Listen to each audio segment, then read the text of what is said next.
this video, we are solving the TRB 2017 question under the topic EDC, EMF and signal processing up to Fourier transform.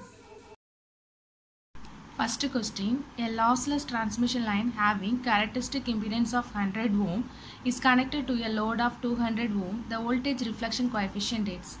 We know the formula. Voltage reflection coefficient, that is equal to ZL minus Z0 divided by ZL plus Z0, and here this is ZL and this is Z0. So putting those value in equation, 200 minus 100 divided by 200 plus 100, that is 100 divided by 300. So the answer here is 1 by 3. So the answer here is C. Next question, the N channel MOS and P channel MOS is tan off, and this is a voltage control device, and the gate voltage control the current, and we can on the MOS by using giving that gate voltage in greater than 0. If that gate source voltage is 0, the transistor MOS is turned off. So here the answer is A. Next question, for a series circuit having a voltage source, a resistor and an ideal diode, the voltage across the resistor and the circuit current are, and we have to find the current. So here the formula, this 5 is equal to Ri plus this voltage drop. So this diode voltage drop. So R value is 510 and we have to find I, and voltage drop here is the cut-in voltage. We consider this as a 0.7. So 510 I is equal to 4.3. So this is a voltage drop across this resistor R. So 510 I is equal to 4.3 means this is the voltage drop across the resistor. So across the resistor is voltage drop is 4.3. So A or B is the answer. Then taking I value 4 by 3 divided by 510 and solving this, we will get 8.43 milliamps. So voltage across the resistor is 4.3 and current is 8.43 milliamps. So B is the answer. Next question, the JFET is called square law device because its transconductance curve is parabolic. A is the answer. And the next question, the stable multivibrator has a base resistor of 20 kilo ohm and capacitor of 100 picofarad. The frequency of output is. We know the time constant of a stable multivibrator, that is T is equal to 1.38 RC. So value of R is 20 kilo ohm, 20 into 10 to the power 3, and C is 100 picofarad, 10 to the power minus 12. So we have the answer, that is equal to 2.76 into 10 to the power minus 6. We know F is equal to 1 by T. So solving this, we will get 362 kilohertz. So the answer here is E. Next question, the transistor is in saturation when both the junctions are forward bias. The transistor operated in saturation. If both the junctions are reverse bias, it is in cutoff region, and emitter base forward bias, collector base reverse bias, it active region. Here is condition is saturation, so both the junctions are forward bias. So answer is A. Next question, Hall effect may be used to find the type of the semiconductor, find the carrier concentration, to measure conductivity and mobility, and Hall effect used to find all the three. So answer here is all the above. Next question, the trivalent impurity is boron is the trivalent impurity. It has the process of adding impurities to a pure semiconductor is called doping. Adding impurity to the pure semiconductor is called doping.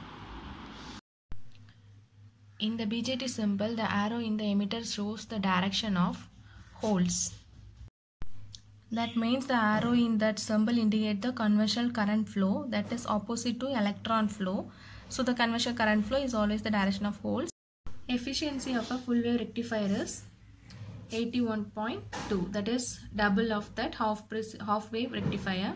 So here the answer is E.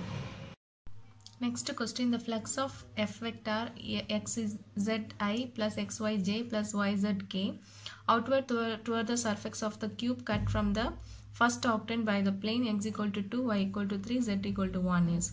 And we know the formula of outward flux, that is outward flux is equal to volume integral of the divergence.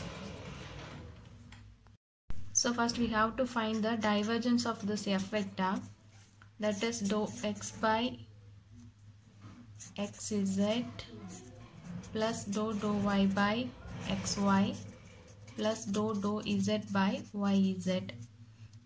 Solving this, we will get z plus x plus y, and this is f vector.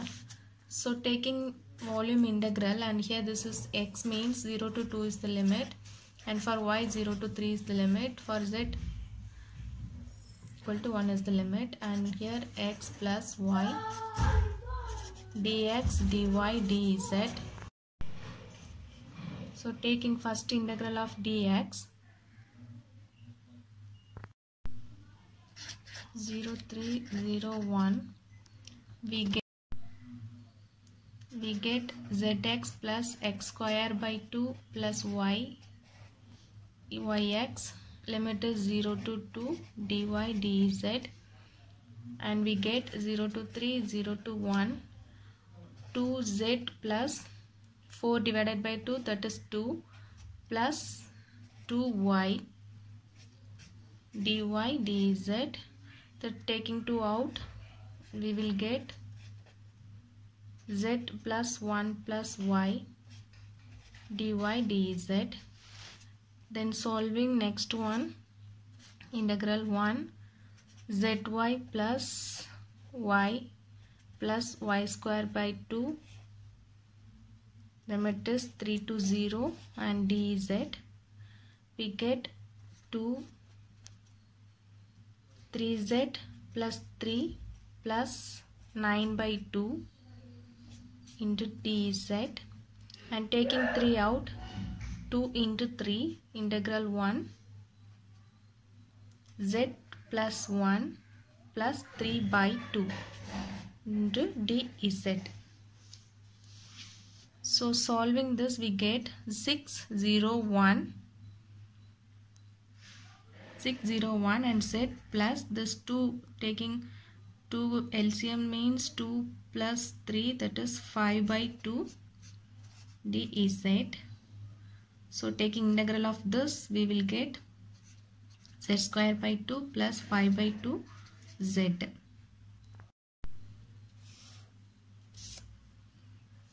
So solving this, limit is 1 to 0, we get 6 into 1 by 2 plus 5 by 2, that is 6 into 6 by 2, that is this become 3. Answer is 18. So here the answer is 18. The divergence of a curl of a vector is equal to, we know the divergence of any curl vector, that gives answer is 0. So here the answer is 0, A. Given A vector is equal to I x square z minus j 2x cube z square plus k xy square z. Find the divergence of this A vector at point 1, minus 1, 1. So taking divergence means differentiation of this x square z minus plus differentiation of minus 2y cube z square plus differentiation of z xy square z. So it becomes 2xz minus 2x. So it becomes 2xz minus 6y square z plus xyz.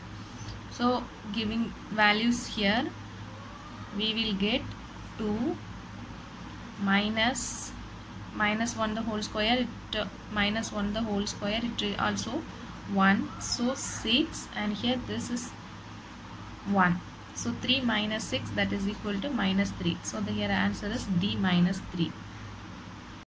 A rectangular waveguide acts as a high pass filter. So answer is B.